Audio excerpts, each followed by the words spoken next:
So there's somebody called Fight Oracle on Twitter. According to this article on TalkSport, he is an MMA social media news reporter.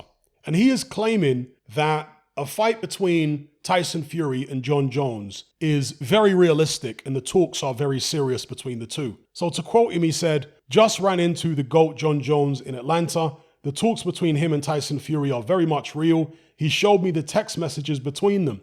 One boxing fight, one MMA fight. Jon wants a money fight and has no issues going into the Lion's Den against Tyson in a boxing ring first." Now, the question I have about this is, if Dana White wouldn't allow Francis Ngannou to have a boxing match against Deontay Wilder or Tyson Fury, why is he going to allow Jon Jones to do it? To my knowledge, that's the reason that Ngannou left the UFC, because they wouldn't allow him to fight outside of the UFC in a boxing match. Of course, Dana White would happily make Tyson Fury versus Jon Jones in the octagon. That goes without saying, because that's a one-sided fight. But allowing Jon Jones to go fight in a boxing ring, does Jon Jones have that kind of contract? And if he does, why couldn't Ngannou get that kind of contract? Those of you who know more about MMA than me, and that means probably most of you, or at least many of you, explain it to me in the comment section below. Is this Twitter guy just trying to create hype? Now, don't get it twisted. Tyson Fury would absolutely pass up on the Usyk fight again if he could get a mega money showdown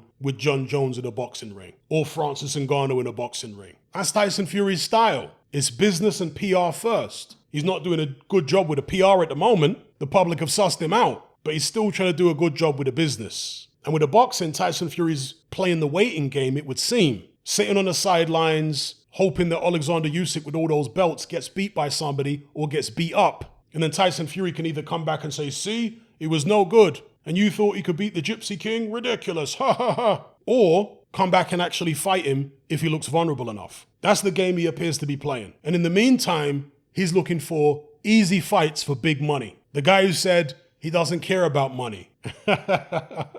Let's hope that this story about Fury and Jon Jones has no legs. Because I want to see Fury in a boxing ring fighting Usyk. And I want to see it next. No messing around. And the only way we're going to see that, as I said in a recent video, is if we, the public, put the pressure on him. Keep our foot on his neck. Not allow him to get away with this perception game. This is heavyweight boxing, folks. The more active you are against top 10 heavyweights, the higher the chances you're going to lose. If Alexander Usyk keeps hold of all those belts, he's going to lose eventually. If he lost to Daniel Dubois, it would not be the biggest upset in the world. He should win that fight, but if he lost, I wouldn't be shocked. And what I won't have is Fury then coming up, "Oh yeah, I told you he was no good. You thought he could beat the Gypsy." Yeah, you didn't beat him, Tyson. Someone else beat him. Someone else who you've never fought. So let's not allow him to play that game either. If you want credit for exposing, quote unquote, Alexander Usyk as this middleweight and overrated and whatever, you do it, Tyson. Don't try to take credit for another man's victory. You do it.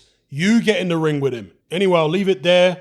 I particularly want to hear from you MMA fans. Do you think it's realistic at all, Jon Jones being allowed by Dana White to fight Tyson Fury in a boxing ring? Let me know.